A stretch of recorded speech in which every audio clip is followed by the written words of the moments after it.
And we're recording. Would you like to? I'm not in the budge up.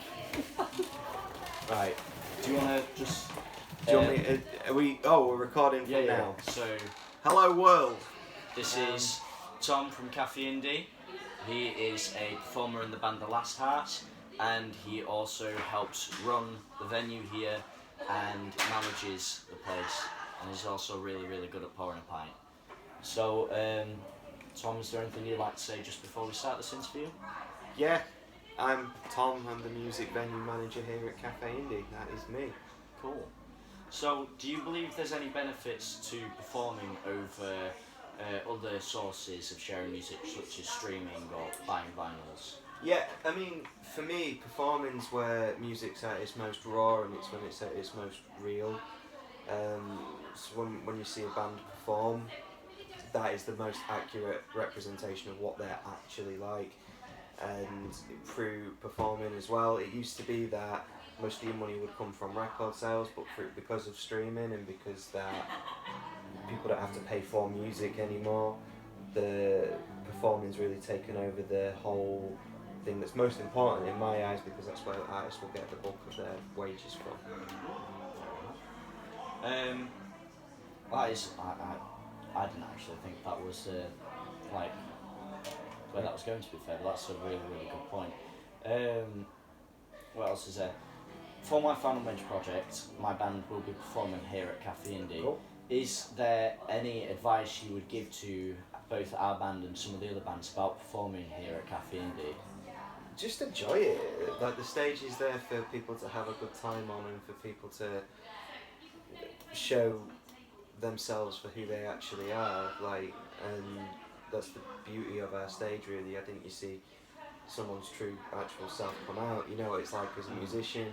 We have to find ways of fitting into everyday society, and when you perform, it's a chance to let go. So I would say to any young band that's going to play here, just enjoy it and just enjoy yourself and practice and make sure that you're tight.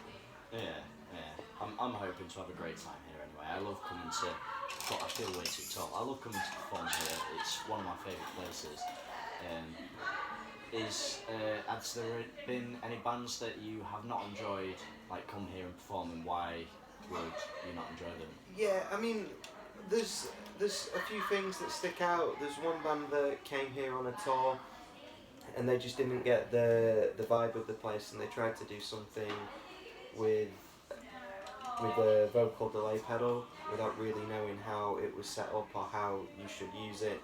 And then when it went wrong, because they didn't set it up right, they blamed our engineer or they blamed us and threw a hissy fit on the stage. So that one sticks out.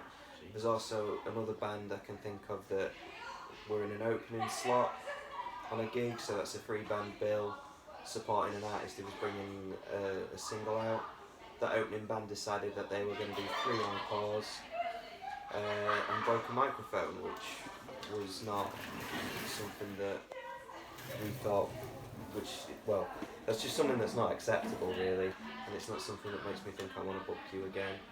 Because when you're performing and you've got, say, half an hour as your time slot, then that is your time slot. If you go over it, that can affect everyone else that performs on the night, so it's important that people stick to those times. So yeah, those are 2 things that stick out from my head more than anything. I think I know which band you're on about, because I was down at that performance and Holly had muted their microphone at the end. Yeah. Or was it that they just broke The it? first band were called Enola Gay, and the second band were called Turn in June. That's the one, I remember them. Yeah. Because Graffiti were on right after, and I liked that band a lot. Going off that thing about the delay pedal thing, is there any precautions someone could put in place, like if they've got a pedal they're not too sure of, that they would could put in, if they wanted to use that pedal on stage, if they didn't have it for that long? Yeah, I mean, the first thing I'd make sure that someone does is test that A, that their equipment works, and B, that they know how to use it when you're going to perform with it.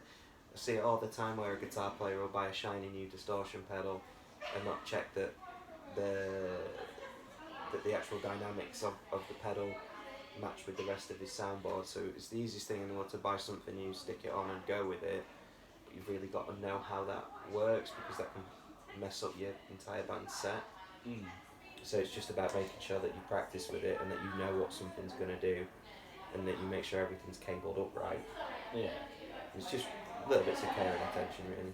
Yeah. I know I've made mistakes with setting my pedals up before, and I've gotten the wrong thing and accidentally gone over time. Speaking of the time constraints, our set list is 25 minutes long for each band, Cool. I believe. What would you say to the bands who are not sure whether their songs are going to be in the right time frame for their set? I'd say that it's better to have a 25-minute set of bangers than a half an hour set where everything goes a little bit limp and can go a bit flat. When you've got only 25 minutes, your main focus is to keep people's attention. Like, you want people's attention on you and not turning around, walking up them steps and going and getting a drink from the bar. And if you're good enough, people will stay and listen to you. If they're not, if you're not, well, then that's what's going to happen. Yeah. Are there any like full do's and don'ts of performing? Yeah, if you're performing and it's important to you, I always think that you should make sure that you're tight and that you're good to go. Make sure that all your equipment's in a good working order. Make sure you're in tune. Make sure you've got a tuning pedal or something that you can check your tuning in. There's just so many bands that will try and tune by a phone or not pay attention to that little bit. It's okay having loads of expensive pedals, but if you've not got a tuner, you're going to sound like shit. So, like, make sure you've got a tuner. Make sure you stick to your time slot, because that's not, if you don't, you can wreck the gig. Make sure that you watch every other band, because if you don't do that, you can come across as an arrogant arse, and if there ever comes a day where you're only playing to bands, you're going to want people to watch you and listen to what you're doing. So the least you can do is watch everybody else. The main thing I think is just have fun and enjoy what you're doing. Like, we spend so much time doing things that we don't enjoy doing. You've got a moment to actually enjoy something, and you go for it. But yeah, have a good time. Make sure you've practiced. Make sure your stuff works. Make sure you stay within your time slot, and make sure that you watch everybody. That's what I would say are the do's. And just don't be a dick. Yeah, absolutely. I mean, that is the Cafe Indie slogan, isn't it? Yeah. Don't be a dick. Yeah, it's one rule, don't be a dick. Yeah. Are there any downsides to performing live that you can think of?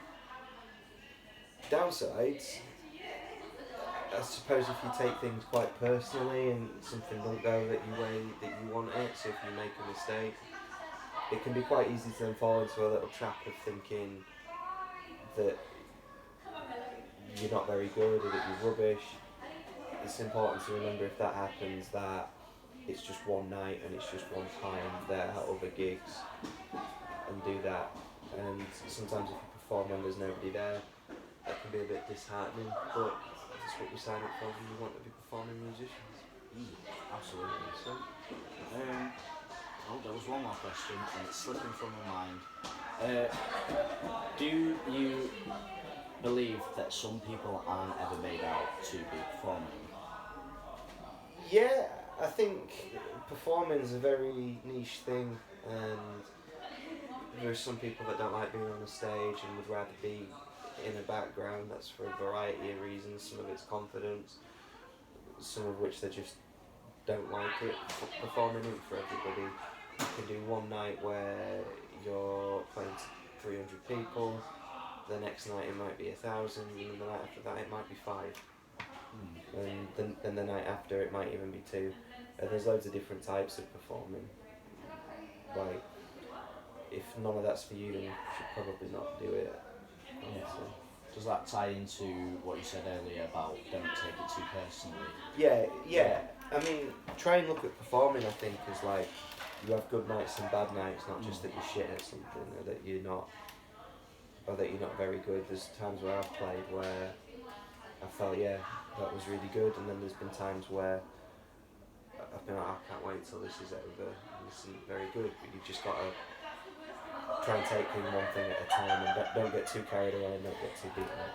Yeah. So, is there any advice to finding bands to like perform with you, such as like, say, I wanted to perform with a band I hadn't really known before. Is there any advice you would give me to figure out if I want them? I think that's just mainly comes down to networking and making sure you talk to people. And if you like someone's stuff, just be like, yeah, I really like your sound. I think you could fit with my band. Or the main thing is going out and getting to know people, and because that's how the newer bands are formed. Like, because it's people from other bands that have seen people perform and want to take bits from themselves and form something new. Why should someone perform rather than maybe recording their song and just putting it out? It's just more fun.